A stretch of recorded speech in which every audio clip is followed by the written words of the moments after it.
I'm Superintendent Ken Floyd. I'm the District Commander of the North District BC RCMP.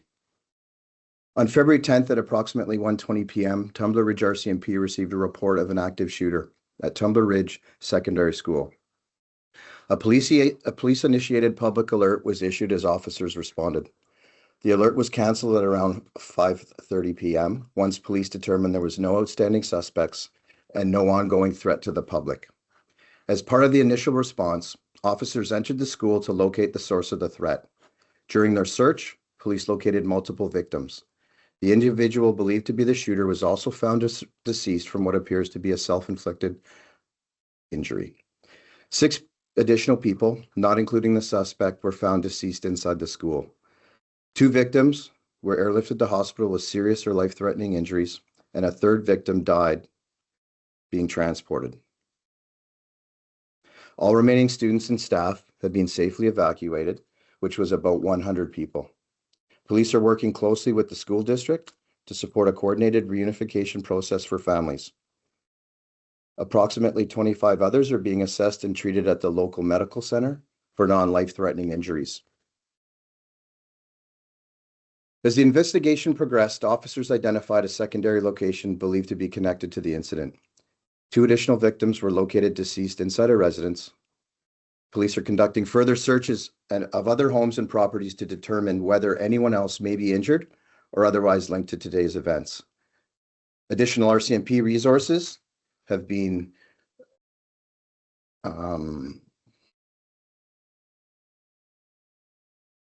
additional RCMP resources have been deployed to support both the response and the investigation, including frontline officers, the emergency response team, BC RCMP Major Crimes, and Victim Services. We would also like to extend our sincere thanks to our partners at BC Emergency Health Services and the Tumbler Ridge Fire Department, as well as the local medical center for their critical support throughout this incident. BC RCMP Major Crimes has assumed conduct of the investigation and is working to determine the full circumstances surrounding this incident. We are not in a place now to be able to understand why and what may have motivated this tragedy. This was a rapidly evolving and dynamic situation, and the swift cooperation from the school, first responders, and the community played a critical role in our response. Our thoughts are with the families, loved ones, and all those impacted by this tragic incident. This has been an incredibly difficult and emotional day for our community, and we are grateful for the cooperation shown as officers continue their work to advance the investigation. I'd like to personally take a few minutes to recognize our community, our provincial leaders, our emergency services partners, and our communities across the north, as well as our partners who conduct businesses in our communities. I've connected with many of you, the RCMP members involved, our families, and our communities are truly grateful and appreciative of your efforts to support us, your thoughts and your prayers that you have sent me. I know you and all of our communities across British Columbia have many more questions. We are committed to providing more information and providing answers to you in the coming days ahead. I can now take a few questions.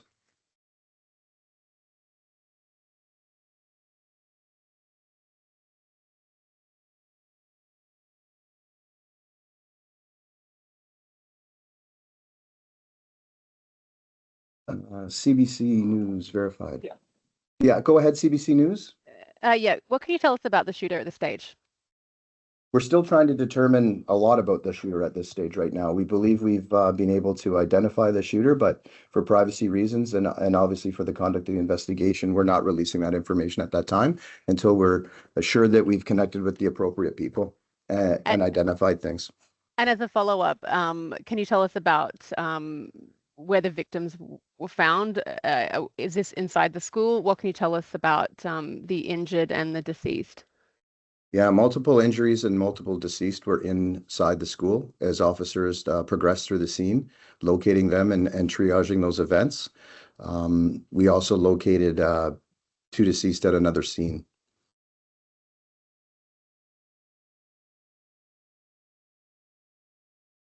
Tim Perry, please. Yes, thank you. Can you tell us, do you know how many of the deceased are children, how many are adults, and do you know how the other residence was connected?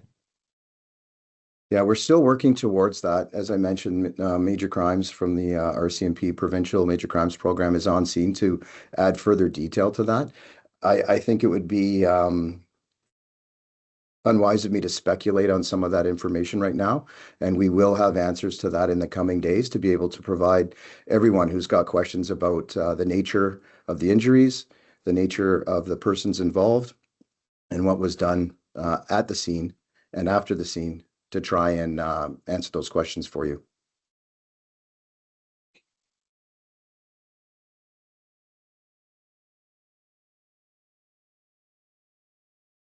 Craig Kraus, please. The victims, any relation to the shooter? Can you provide detail on that? We're still working towards that. Again, it wouldn't be fair to speculate on that. We're following all leads to try and determine the connection to the shooter. I think we will struggle to determine the why, but we're going to try and do our best to determine what transpired that day and what led up to this tragic event in Tumbler Ridge and across our communities.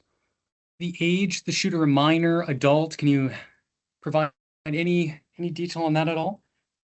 We have an idea right now, but until the proper next of kin and until the families are contacted for privacy reasons, that's not something we're able to release at this time.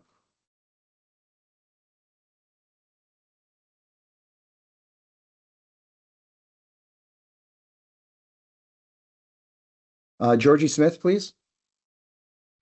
What can you tell us about the weapon? Yeah, we're still investigating the nature of all those injuries and the weapons that may or may not have been involved. We have the scene secured right now. We have investigators there to try to determine the nature of the extent of the injuries and what weapons may or may not have been involved and caused the injuries. That may be more than one weapon. I haven't been to the scene, like I said, I don't think it's fair to speculate at this time. We're ensuring we have all of the injuries or the things associated to the scene and the shooter identified to the best as we can.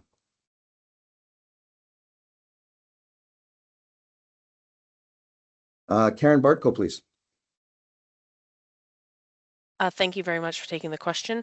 Tumbler Ridge isn't a very big community and I imagine doesn't have the largest hospital. So are you able to tell us, given that there is a large number of people injured in this incident, where they're all being taken for treatment and kind of what the range of like severity of injuries might be amongst them? I know for privacy reasons you can't go into great detail, but can you just give an idea of the kind of the scale of the medical response to a incident like this? I haven't personally connected with the clinic, but I can tell you that without the clinic and the support of those professionals, this would have been a far worse outcome for those that were injured and treated by the clinic. The clinic has triaged the victims to the best of my knowledge. We have had victims airlifted out of the community that required more critical care, and those updates are still pending on that care and the status of those folks that were airlifted from the community. Are you able to just confirm if any victims were airlifted down to places like Edmonton or Vancouver area? Yeah, I wouldn't be able to divulge that just for privacy reasons and what's going on. Those families and those victims need privacy and time right now. So we're not providing that information to the public.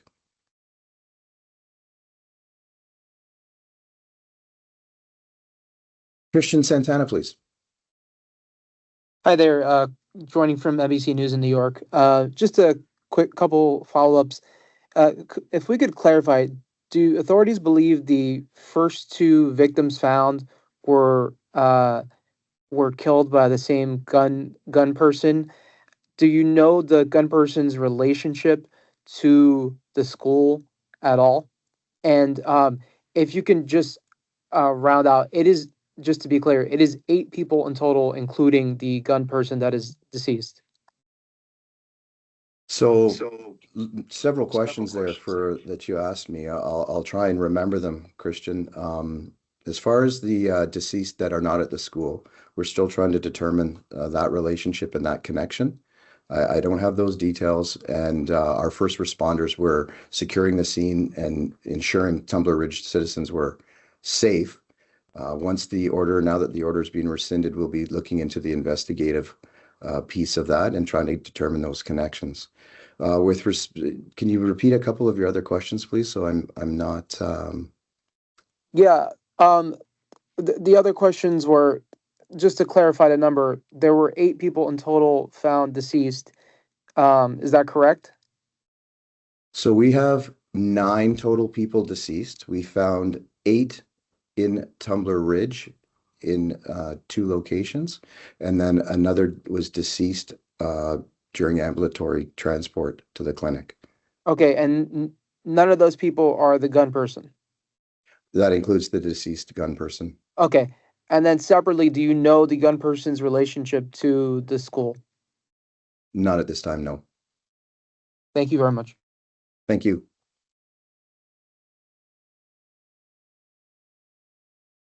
Ashley Janot. Hi. Sorry, I'm just hoping you can confirm. By my count, forgive me, it's 10 people who've died because there were the 6 found at the school plus the 1 died in the hospital gets us to 7, plus the shooter and then the 2 found at the separate home. Doesn't that get us to 10? I just want to make sure the number is correct. You're correct. And Okay. Christian, I apologize for that. The shooter was not included in that 9. It is 10 total. Okay. And then I just want to confirm that the shooter in this case, is that the same suspect that was described in the alert that was sent out into the community earlier in the day? Yes. Thank you. Thank you. Thomas Steele, please.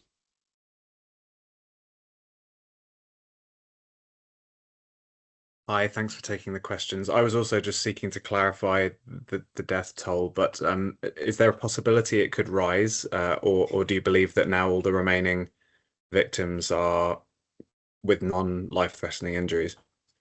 Yeah, we're still triaging other victims, and I don't have updates on whether that number could rise. The scene was very dramatic, and there were multiple victims that are still being cared for. Thank you. I've got 2 more minutes here, so I'm going to get to the next questions as quickly as I can. Gandev, please.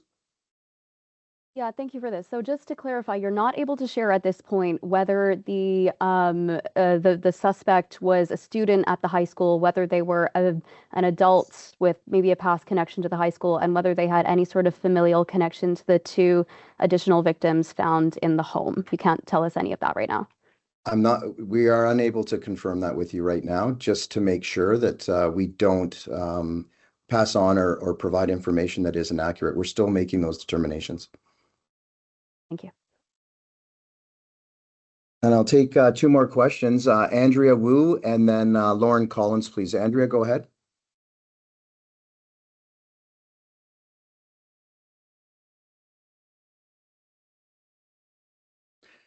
I'll move to Lauren Collins, please. Thank you for taking my question. What makes you believe that there could be additional properties or residences connected to today's shooting? So we have 2 scenes. We have the school, and then we have found 2 other persons deceased at a residence in Tumbler Ridge that we're trying to determine the connection to this event. We believe they're connected, but we're not in a position to provide that definitively right now at this time, and what that connection may or may not be.